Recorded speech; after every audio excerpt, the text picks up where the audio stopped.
Günөө kılганыңыздын берекет кесепети менен бүтүндөй махлуктарга ыза берген, кыянат кылган болот экенсиз. Анткени жерде бир пенде күнөө кылса, ошонун себебинен Аллах Таала асмандан бир тамчы да жамгыр бербей коет дейт. Чындыгында кээ бир күнөөлөр бар.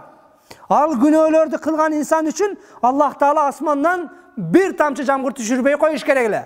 Пайгамбар хадисинде ал күнөөлөрдү санап да өтөт. Кайсы бир коомдо арак ачык сатылынса, зына ачык болсо, кайсыл жерде кайсыл адресте канча адам бар. Ушул нерселер ачыкка чыккан учурда, адамдар аракты айып көрбөй калган учурда, кээ бирөөлөргө окшоп той кылаардан мурда арак издеп калган учурда Аллах Таала асмандан тамчы жамгыр бербей коет, эгер алардын арасында айбанаттар жок болсо дейт. Бүгүн бизге жамгыр жаап атканы, кар жаап атканы, үйүңүздө багып аткан этиңиздин, мышыгыңыздын урматына жаап аткан болушу мүмкүн.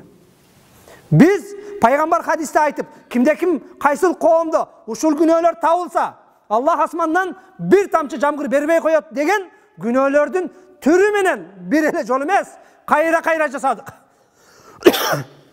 Ошого карабастан Аллах жамгыр, кар, жерден чөптөрдү өндүрүп чыгып бизге мөмө жемиш берип атканы, бул мына ошол арабыздагы биздин айбанаттардын урматына.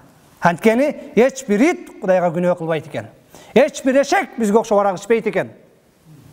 Эч бир чочко сиз экөөбүзгө окшоп Кудай жат деген малда жат, тур деген малда турбайт экен.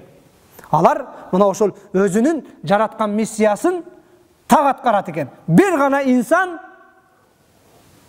нафсисине азгырылып, шайтанга кошулуп, ушул күнөөлөрдү кылып коюп, ошол күнөөнүн кесепети менен эртең кыяматта тозокко түшпөсүн деп, аалымдар, пайгамбарыбыз бул хадистер менен бизди эскертип, тообага чакырып атат.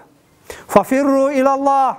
Кудайга чуркаңыздар. Инни лакум минху назирун мубин. Жараткан Аллах Тааладан ачык айкын эскертүүчүмүн.